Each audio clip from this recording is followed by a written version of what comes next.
Assalamualaikum warahmatullahi wabarakatuh. Kembali lagi ke channel YouTube Pengen Pinter, sumber pengetahuan yang bisa sobat pinter dapatkan secara gratis. Pada kesempatan kali ini kita akan belajar bagaimana melakukan analisis data menggunakan statistik deskriptif yang merupakan bagian dari penelitian kuantitatif. Nah, caranya perlu kita ketahui bersama bahwa statistik deskriptif ini digunakan untuk memberikan gambaran atau deskripsi secara empiris atas data yang dikumpulkan dalam penelitian. Dalam penelitian ini, sebagai contoh, statistik deskriptif digunakan yakni adalah distribusi frekuensi rata-rata dari masing-masing jawaban responden. Jadi jawaban responden dalam penelitian yang digunakan sebagai contoh ini terdiri dari 5 jawaban responden. Yang pertama 5, 4, 3, 2, 1. Mulai dari sangat setuju sampai sangat tidak setuju. Dalam penelitian ini, statistik deskriptif dimaksudkan untuk menganalisa variabel independen dan variabel dependen serta variabel lainnya dengan mengacu pada hasil jawaban responden yang berpedoman pada nilai indeks, yakni nilai rentang skor. Jadi, untuk menentukan nilai rentang skornya, itu kita menggunakan nilai maksimum dan juga nilai minimum. Karena jawaban kita ada 5 alternatif, yakni 1 sampai 5, dengan nilai maksimum yakni 5, sedangkan nilai minimumnya adalah 1.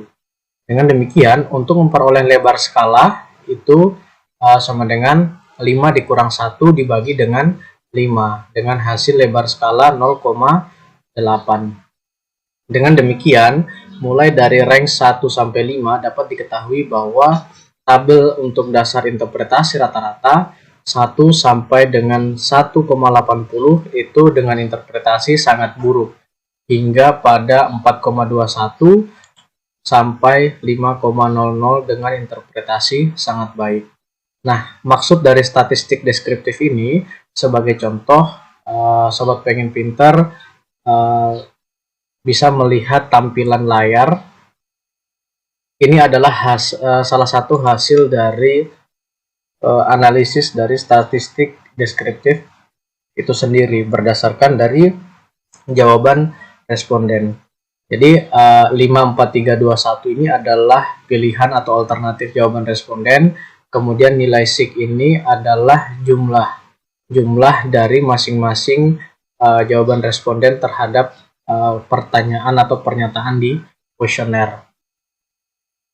Sedangkan persen ini diartikan sebagai persentase dari masing-masing jawaban setiap indikator atau item pernyataan.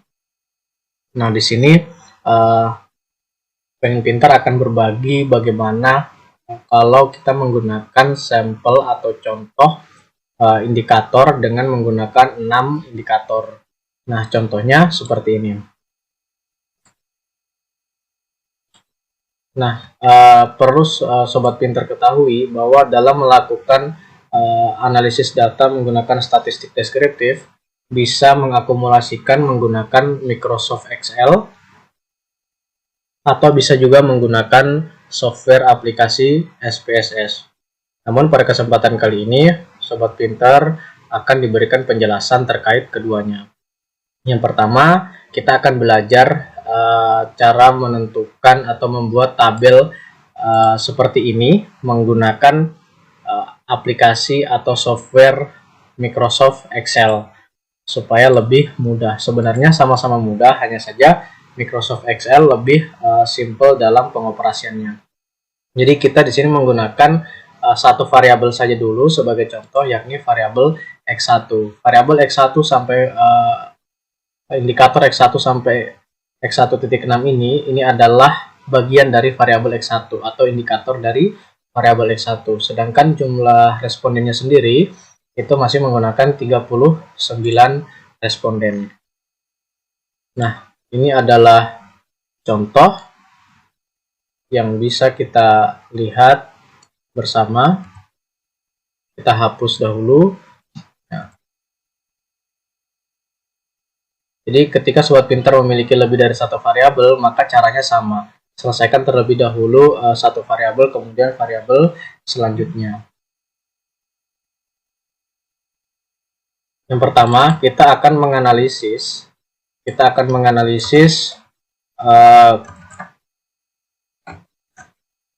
berapa jumlah responden yang menjawab 5 dan berapa persentasenya. Nah, kita mulai dulu dari variabel atau indikator dari variabel X1, yakni variabel X1 indikator X1.1. Untuk indikator X1.1 ini berarti pernyataan atau item kuesioner yang pertama dari variabel X1 dan seterusnya. Caranya kita masukkan rumus sama dengan, kemudian kita ketik countif, kemudian kita buka kurung, countif ya, ini sudah ada. Nah, kemudian kita buka kurung, kita pilih rank. Rank ini adalah data mana yang akan kita pilih, yakni mulai dari X1.1 dari responden 1 sampai dengan responden 39, karena kita menggunakan 39 responden. Setelah itu ikuti langkah-langkah selanjutnya, yakni kita menggunakan titik koma, kemudian kriteria. Nah, kriteria ini apa yang akan kita analisis? Dalam hal ini kita menggunakan angka 5 sebagai kriteria, karena kita akan melihat berapa orang atau berapa responden yang menjawab sangat setuju.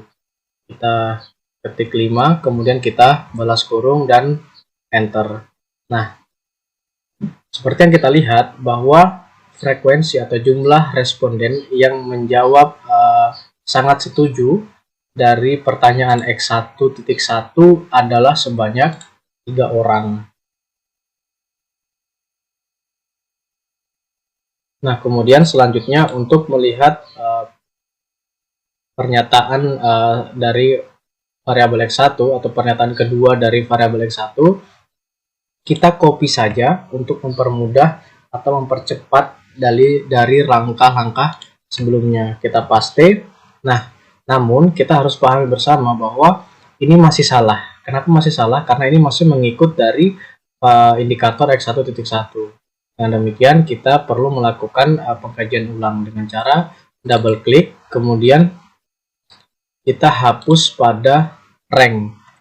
Ranknya kita ganti menjadi X1.2 dari responden 1 sampai responden terakhir. Kemudian kita enter.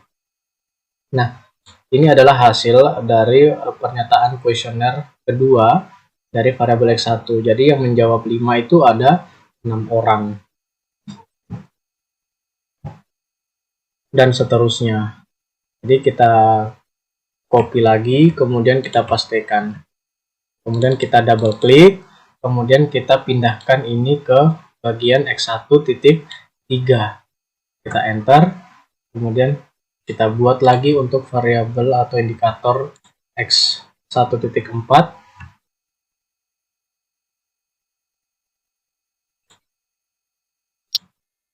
Kemudian kita double klik, kemudian kita pindahkan lagi ke variabel X1.4 dan kemudian kita enter.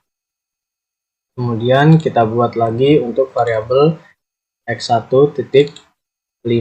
Kemudian kita pindahkan lagi di pertanyaan kelima, kemudian enter.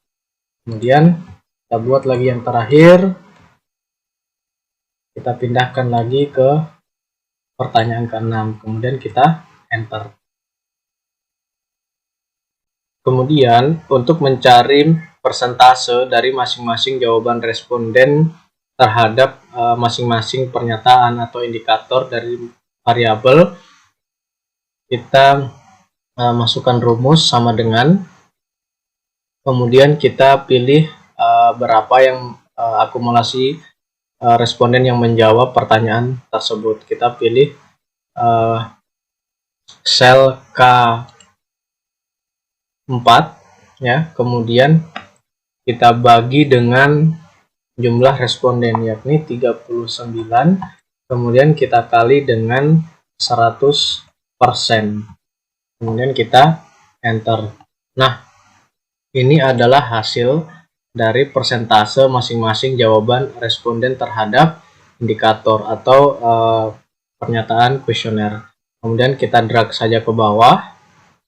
Nah, ini adalah hasil dari masing-masing pernyataan atau item kuesioner dari variabel X1. Nah, selanjutnya untuk mengetahui berapa responden yang menjawab 4, 3, 2, dan 1, prosesnya sama dengan pada saat kita menentukan berapa yang menjawab 5 pada masing-masing indikator. Kita bisa lakukan dengan cara kita copy, kemudian kita pastekan. Namun ini masih salah. Kenapa? Karena dalam hal ini kriteria yang kita gunakan bukan lagi 5. Akan tetapi kriteria yang kita gunakan adalah 4. Dengan demikian angka 5 kita ganti dengan 4, kemudian enter. Nah, kemudian selanjutnya juga demikian, kita ganti angka 5 menjadi 4, kemudian enter, dan seterusnya.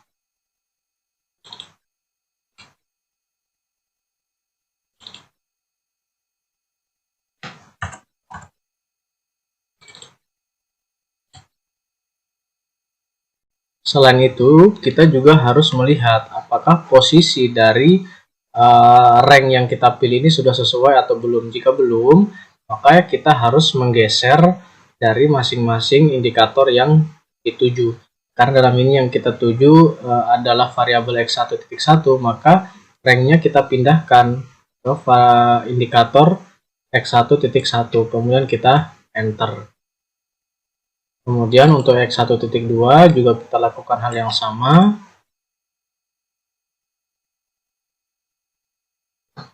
Kemudian untuk variabel untuk indikator X1.4, X1.5, dan X1.6. Nah, kemudian untuk persentase dari pernyataan dari jawaban responden penelitian kita bisa mengkopikan persentase yang menjawab 5. Kita pindahkan, kita copy, kemudian kita paste. Nah,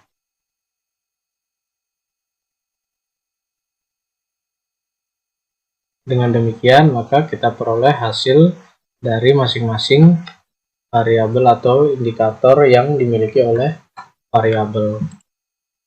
Nah, langkah selanjutnya untuk menjawab pernyataan ini juga kita mengikuti hal yang sama pada saat kita mencari nilai atau jumlah responden yang menjawab pertanyaan dari masing-masing indikator. Nah, ini bisa kita lakukan sampai kita memperoleh hasil rata. Nah, selanjutnya setelah kita selesai melakukan akumulasi data yang menjawab 5, 4, 3, 2, dan 1, selanjutnya kita akan menjumlahkan berapa akumulasi jawaban responden dari masing-masing indikator. Caranya kita menggunakan rumus sama dengan, kemudian ketik sum, kemudian buka kurung, kemudian kita pilih rank yang akan kita jumlahkan, yakni pada jawaban X1.1 sebanyak 39 responden. Kemudian kita balas kurung, kemudian kita enter. Nah, untuk yang X1.2 kita lakukan hal yang sama. Kemudian kita pilih ranknya, kemudian kita balas kurung, kemudian enter. Kemudian untuk variabel atau untuk indikator X1.3 kita lakukan hal yang sama juga.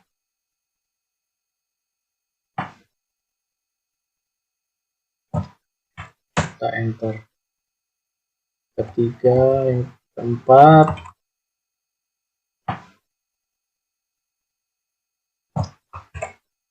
kemudian yang kelima,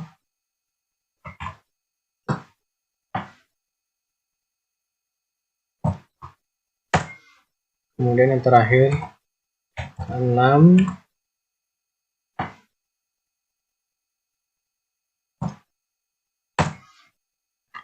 Nah, setelah itu ketika nilai jumlah sudah didapatkan atau sumnya sudah didapatkan, maka kita akan mencari nilai mean. Nah, nilai mean sendiri diperoleh dengan cara membagi atau sama dengan nilai atau jumlahnya, ya, sumnya, kemudian dibagi dengan 39 responden. Kemudian kita enter. Kemudian kita drag saja.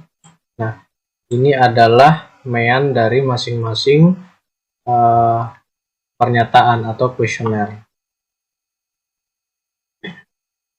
Kemudian untuk mencari rata atau rata-rata dari mean itu sendiri, caranya sama dengan kemudian masukkan rumus average, kemudian kita buka kurung dan kita pilih rank yang akan dirata-ratakan.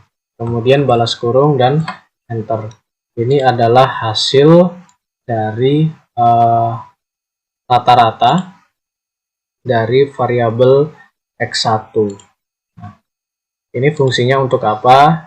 Jadi ini sebenarnya tidak dimasukkan dalam hasil penelitian kita, ya Sobat Pintar. Jadi ini hanya sebagai penghitung bahwa benar jumlah responden yang kita lakukan itu sebanyak 39 orang. Cara mengujinya, kita double klik saja, kemudian kita tambahkan, ya, berapa pada variabel X1.1, pada indikator X1.1 berapa yang menjawab 5, yang menjawab 4, yang menjawab 3, yang menjawab 2, dan yang menjawab 1, kemudian kita enter. Nah, sedangkan persentasenya sendiri ini kita jumlahkan dari masing-masing jawaban responden. Berapa yang menjawab 5, yang menjawab 4, 3, dan juga 2, serta jawab 1, kemudian kita enter. Dengan demikian, maka semua indikator dari variabel X1 telah berjumlah 39 responden dengan total persentase sebesar 100%. Dengan demikian dapat diartikan bahwa apa yang kita lakukan telah sesuai dengan jumlah data penelitian kita. Nah, data inilah yang kita masukkan pada Microsoft Word.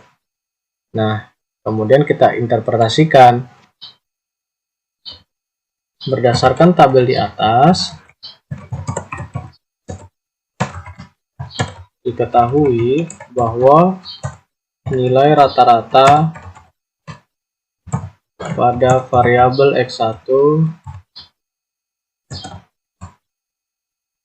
adalah sebesar 3,83. Dengan demikian, berdasarkan tabel interpretasi, maka variabel X1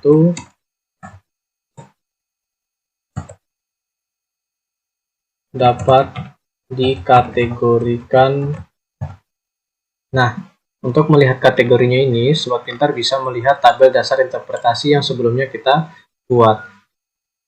Untuk melihatnya, kita lihat nilai 3,83 masuk pada interpretasi yang mana.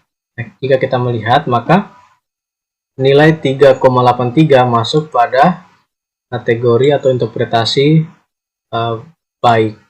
Dengan demikian, maka X1 dapat dikategorikan baik, atau biasa juga orang peneliti menggunakan makna penting. Nah, inilah statistik deskriptif yang kita buat. Nah, selanjutnya kita akan mencoba bagaimana ketika kita menggunakan SPSS dalam proses melakukan pengklasifikasian atau mengakumulasikan data jawaban responden. Selanjutnya kita mencoba menggunakan aplikasi atau software analisis data SPSS versi 16. Nah, yang pertama, Sobat Pintar bisa menggunakan atau membuka terlebih dahulu program atau aplikasi SPSS. Nah, pada kolom name ini nanti akan diisi oleh masing-masing indikator. Karena kita memiliki 6 indikator, yakni X1.1, kemudian X1.2, kemudian X1.3, X1.4, X1.5, dan X1.6. Nah, Untuk mengolah data statistik deskriptif, maka pada kolom value ini kita ganti atau kita beri misalnya untuk nilai 5 itu jawabannya adalah sangat setuju atau SS, kemudian kita add. Kemudian untuk jawaban 4 itu adalah setuju atau S, kemudian kita add. Kemudian untuk 3 itu netral atau kita beri simbol N, kemudian kita add. Kemudian untuk 2 itu jawaban responden yang bermakna tidak setuju atau TS, kemudian kita add. Dan jawaban 1 dengan makna sangat tidak setuju atau STS, kemudian kita add, kemudian kita OK. Nah, setelah itu semua nilai value pada masing-masing indikator harus diberikan pemaknaan yang sama. Nah, setelah selesai kita berikan value pada masing-masing indikator, langkah selanjutnya kita menoleh pada data view. Data view ini diisi oleh masing-masing jawaban responden terhadap masing-masing pernyataan. Jadi kita copy saja sebanyak 39 responden, kita copy, kemudian kita pastikan pada SPSS. Nah, kenapa masih ada angka desimal di hasil data kita? Maka kita kembali ke variabel view, kemudian kita ubah nilai desimalnya menjadi 0. Setelah selesai, maka nilai desimal pada masing-masing jawaban responden akan hilang. Selanjutnya, untuk menganalisis deskriptif, maka Sobat Pintar bisa mengklik menu Analyze, kemudian Deskriptif Statistik, kemudian pilih Frekuensi. Nah, kemudian kita pilih semua, kemudian kita masukkan pada variables untuk dianalisis. Kemudian pada menu statistik, kita bisa centang kuartil, kemudian min, kemudian median, mode, dan sum. Kemudian nilai minimum dan juga maksimum untuk mengetahui mana nilai yang terendah dan yang terbesar. Kemudian kita continue. Setelah semua selesai, kemudian kita klik OK untuk melihat output olahan data SPSS. Nah, bedanya dengan Excel, kita harus memindahkan secara manual dari program SPSS ke Microsoft Word. Namun hasil dari masing-masing jawaban responden itu sama dengan hasil yang diperoleh dari nilai menggunakan Microsoft Excel. Nah, hasilnya seperti ini. Jadi akan terpisah pada masing-masing indikator. Jadi tidak menyatu seperti pada kita mengolah di SPSS. Dan ini harus kita input manual di Microsoft Word. Dan hasilnya pun sama dengan hasil pada saat kita mengolah data SPSS menggunakan Microsoft Excel. Demikian untuk kajian atau materi tentang statistik deskriptif.